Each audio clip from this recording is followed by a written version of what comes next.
The today's outline of the class is OThemes, object-oriented themes. So there are 6 object-oriented themes. One is abstraction, encapsulation, combining the data and behavior, sharing, object essence, and synergy. The first one is abstraction.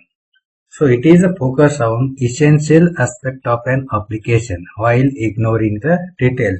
It is only essential aspect of the applications, not related to the implementation part. This means focusing on what an object is and does before deciding how to implement it. Most modern languages provides data abstraction, but inheritance and polymorphism adds power. So combining all these two, it adds the power, and the ability to abstract is probably the most important skill required for object-oriented design. So example of abstraction is open a file.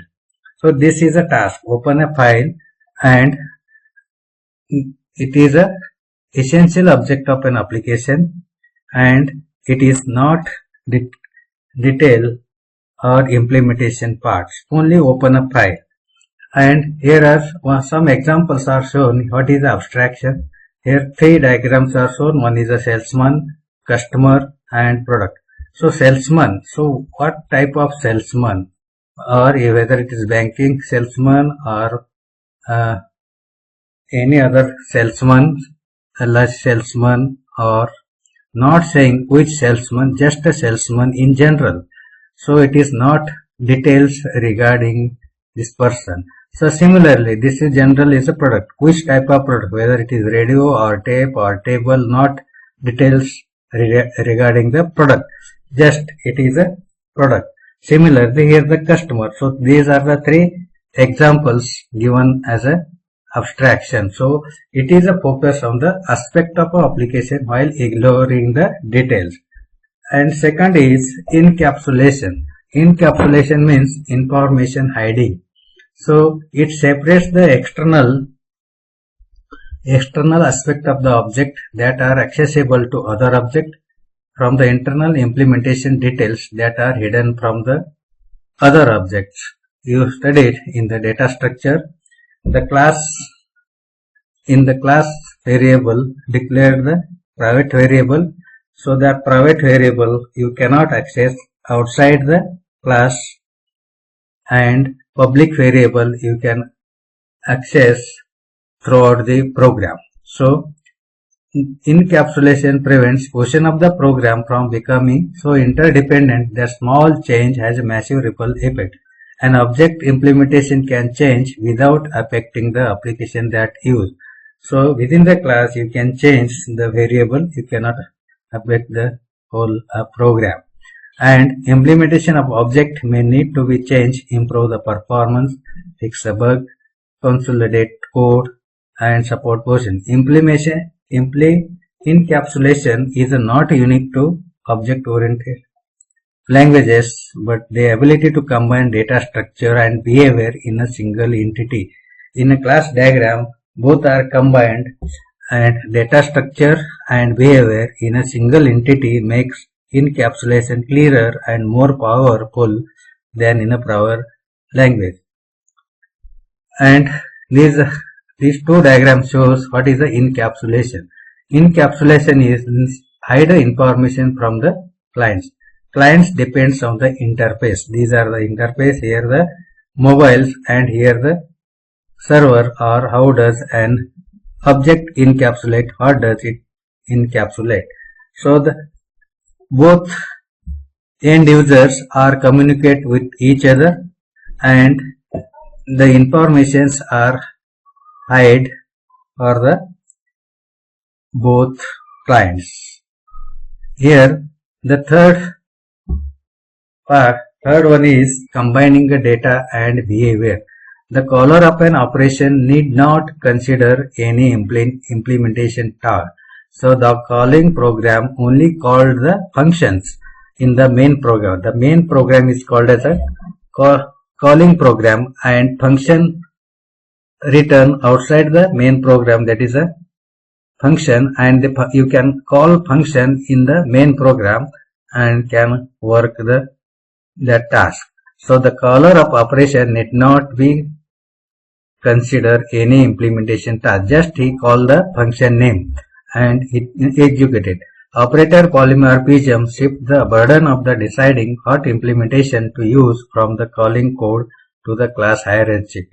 And non-object-oriented code to display the contents of a window. One example is given. To display the contents of window must distinguish what type of each figure, such as polygon, circle, text, and call the appropriate procedure to display. Suppose you want to call the polygon function, you can call the polygon function. You can suppose you want to draw the circle, you can call the circle function, or if you want to text function, you can call the text function in the main program. These are separate and call the appropriate procedure to display it. But in object-oriented program would simply invoke the draw operations on each figure and each object implicitly decide which procedure to use based on its class. So maintenance is easier because the calling code need not be modified when new class is added. Suppose you add new class, it does not affect it, so maintenance is easier. So in the given diagram, an O approach has one unified hierarchy for both data and behavior. So in the given diagram, this is a data structure hierarchy and this is a procedure hierarchy. So in the old approach, both are given as a separate. For example, data structure means the student information, roll number, name, all these are the data information, and average marks. So the function is, suppose you calculating the average marks of that student.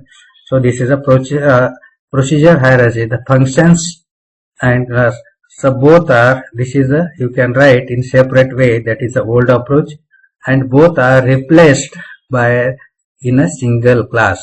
In a single class, it contains both behavior and functions.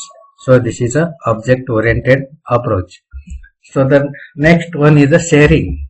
So object-oriented techniques promote sharing at different level. The same code, suppose in the root level code, you can access the subclass can access the same code. So inheritance of both the data structure and behavior lets subclass shares the common code. Whatever the code in the root node, that it can share the subclass. This sharing via inheritance is one of the main advantages of the object-oriented language. So heredity comes from the root node to subclass. So the more important than saving in a code is concept clarity from recognizing that different operations are all really the same thing. So by sharing the code to subclass, this reduces the number of distinct cases needed to be understood and analyzed. So object-oriented design not only allows sharing information within an application, but also offer the prospect of reusing the design and code on future project. On future project, you can also reuse the code or future project. So object-oriented design provides tools such as abstraction, encapsulation, and inheritance to build libraries of reusable components. So the next point, the next theme is the emphasis on the essence of an object. So what is the essence of an object? So object technology stresses what an object is rather than how it is used.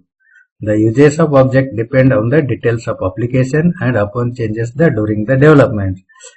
And as a requirement evolve, the features supplied by the objects are much more stable than the way it is used. Whatever using, and that time the objects are much more stable than the way it is used. Then software system build and object structures are more stable in the long-term use.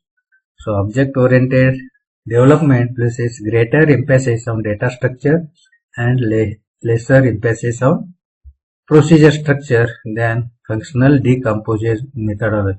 So in this respect, object-oriented design is similar to information modeling technique used in database design.